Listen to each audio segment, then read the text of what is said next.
Welcome back, everybody. Making a rare on-camera appearance. Just thought it'd be something to do, something different. Anyway, going to go over the Remington 250. This is the final video of this series that I know of, unless something else develops. And I've been working and corresponding with the Los Angeles Radio History Project. A couple of three guys out there, and they're trying to document some of these early West Coast or Los Angeles radios that just cropped up during the Depression. Companies, it was a street where they just started making a lot of radios, and some of them got lost in the shuffle due to bankruptcy. Schematics, some of them are non-existent, as you very well see in this one. So they've offered, one of them is going to send me a knob, which is missing, so I've got a substitute on there right now. But as soon as he's been displaced from his house due to the virus, so when he gets back, he's going to send me a knob, and they've offered to draw the schematic and do a layout and put it in their documentation. So I think that's really cool.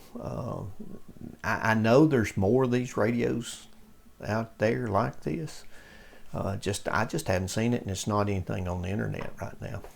So anyway, in this video, what we're going to do, we're going to look at the cabinet finish repair. I didn't refinish it. I just kind of repaired it. I was going to kind of leave it halfway like it was, and then after the Howard's Restore finish dried a little bit, I just couldn't live with it myself. So anyway, and then we'll look at some of the finishing touches to try to keep it as original as possible. And I've done repairs under the bottom. There's no way it's actually 100% like it was, but I tried to put some of it back. And then we'll do a final demonstration of the radio itself, and it turned out to be pretty good. One note, I did do an alignment, and I aligned it at 465 kilohertz, the IF. So that's the IF frequency on this.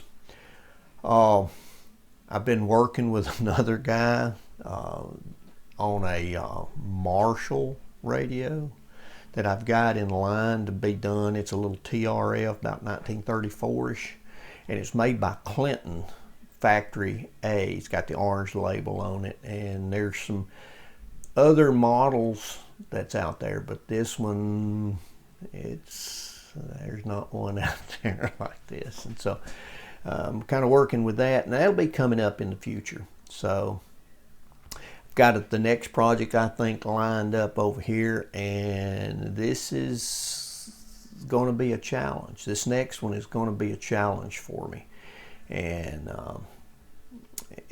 I'll just let you see what the challenge is going to be. One of the things, especially with this Remington 250, was not having a schematic and drawing the schematic and going through band switch and coils, and that was one of my fears. I've always had that fear, but I faced it and did it. It was hard, but I feel a lot better about it. I really do, and that's one of the things I get out of this, is I want to keep challenging myself, because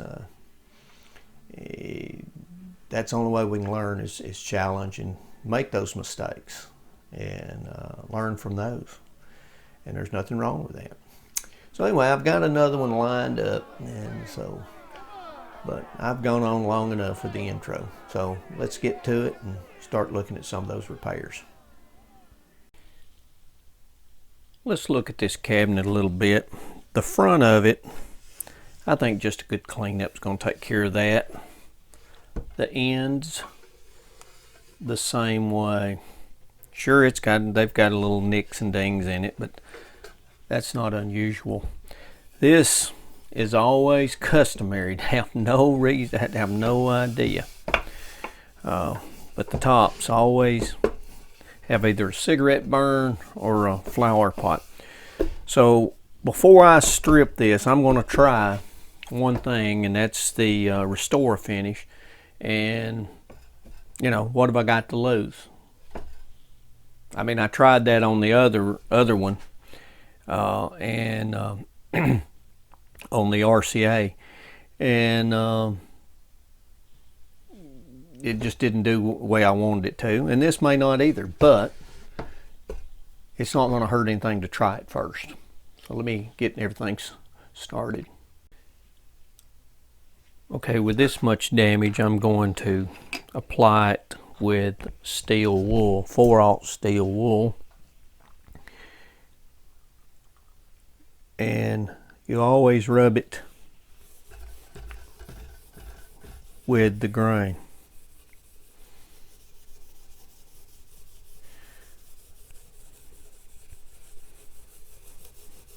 I can feel the roughness, and some of this finish is kind of, try not to get in your way. But I don't know, that's going to be really difficult to get out.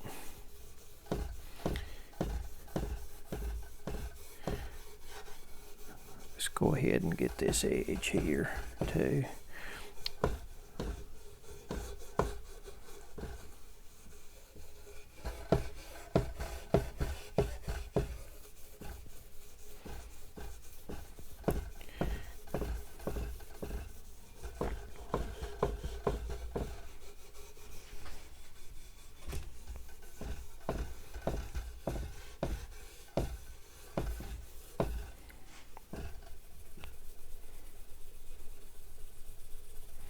I think this just kind of melts the finish a little bit, puts a little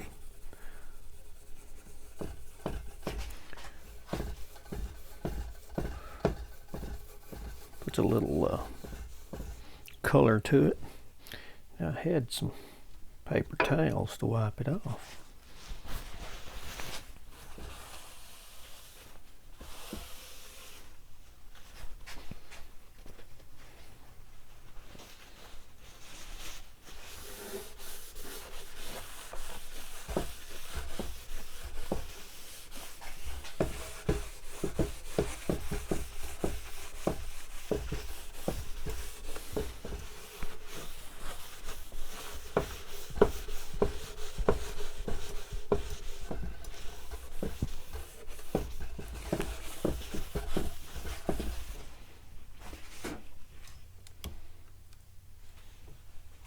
It's not it's bad, but I suspect that it'll come back as this dries out. Let me do the rest of the radio off camera and see what it looks like. The difference on the other part of the radio is I'm going to use felt to apply it. I'm not going to use steel wool for it. Alright, as you can see, the top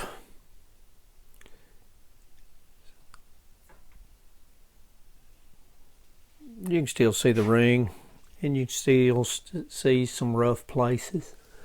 The ends, I may need to take this out, get a little bit better light, but in the light that it is, doesn't look too bad. I took my pen and marked up in the front to darken it. And touched up some of the light places on the bottom. Let me take this outside in the light. It probably will show the true colors. Alright, here's the front of it. You can see the top. It does have some blemishes. Here's the side. Let's see if I can get a side in the sun without my shadow.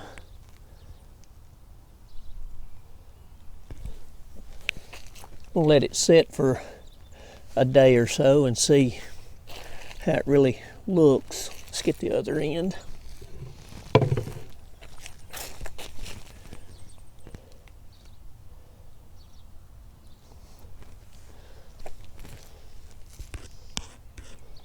What do you guys think? Yeah, it's a beautiful day in East Tennessee. A little cool, a little breezy, but I can handle it. After the Howards dried a little bit, you can see, and I'm not really that big on getting every flaw out or anything like that, but this finish is cracked here, as you can see. And the ring, I could have lived with that. I really could.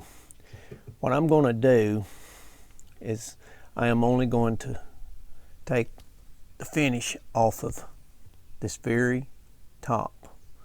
I'll lay it on its back and I'll take this off, clean that up, and then either touch it up with a little bit of stain or possibly a toner to match it, and then put back a gloss lacquer finish on it. So I'm going in, hope I don't mess this up. Here's what I did, is I took some lacquer thinner and took just the finish off of this square here. Didn't touch the perimeter here. Now, inside the groove is some discoloration from just age, old finish, etc. But I've cleaned this off, and that discoloration is going to play an important part here shortly. What my plans are is I am going to wipe on some special walnut stain and wipe it off immediately, just to get a little more color into some of the faded areas, like in this area here. As far as the flower pot mark, I'm not going any further than this right here. It will probably still show up, but it won't be as bad, and the finish will be nice. The reason I'm leaving this dark spot in here, I'm going to spray the whole top. This is going to give it the appearance of an older finish, if it works the way I want it to. So let me put that on there. I'll get back. Alright, put a little of that stain on here and see what it's going to do.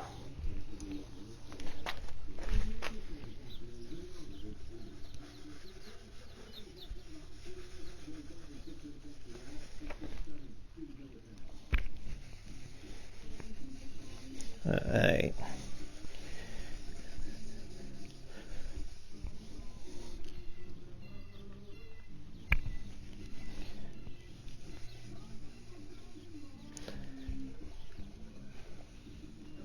Okay, what did the Karate Kid do?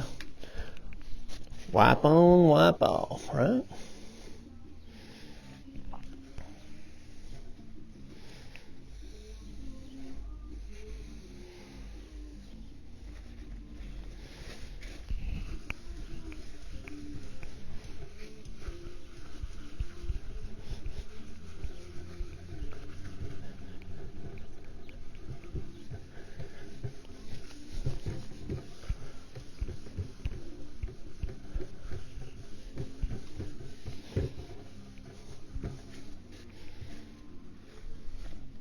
This is a technique we used in decontamination. You keep folding your rag and wiping, getting it away.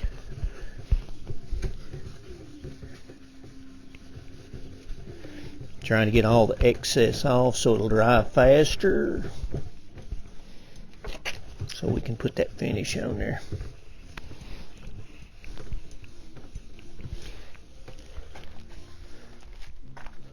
So let's see.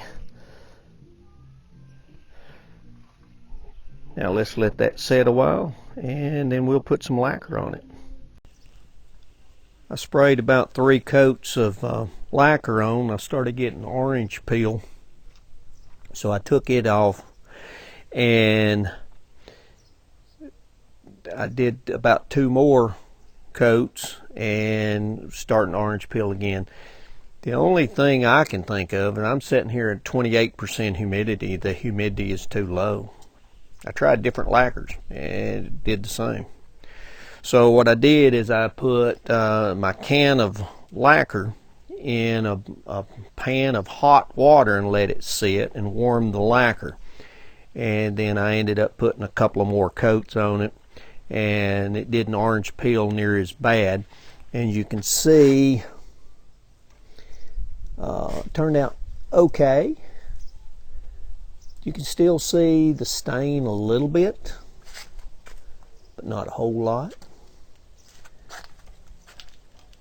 I've still got a little rubbing to do and a little cleaning up around here on the edges, but I think it's going to work out fine. Some of the finishing touches is I saved what was left of this tag.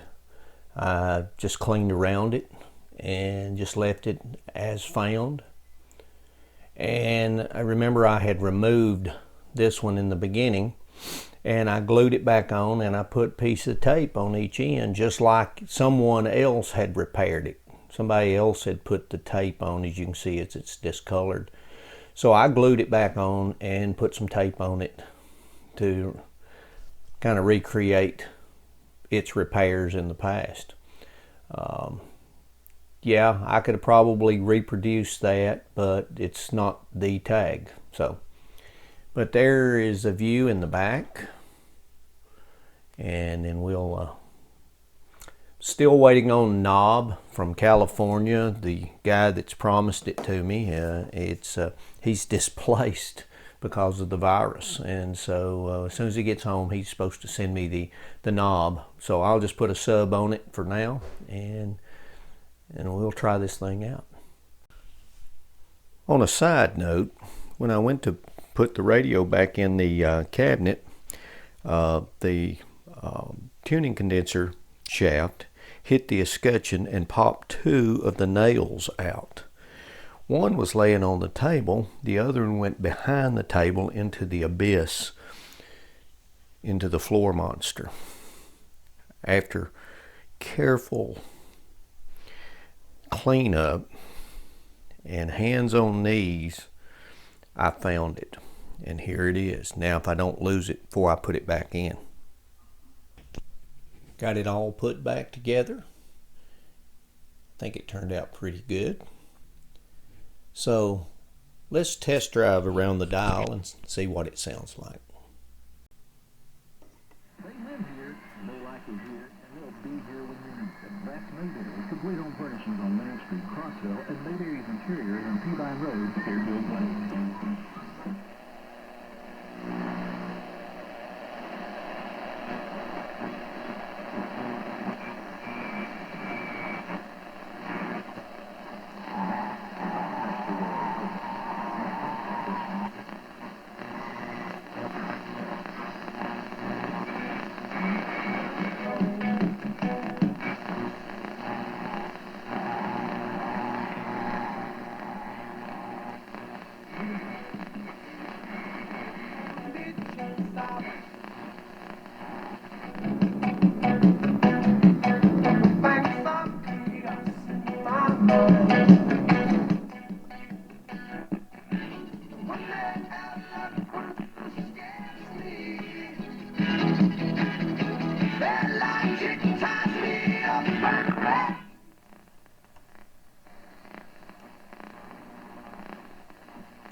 Alright, I think that's going to do it for now. It's been a really good project. The top turned out halfway decent. So, from Larry, from the hills of Tennessee, thanks for watching.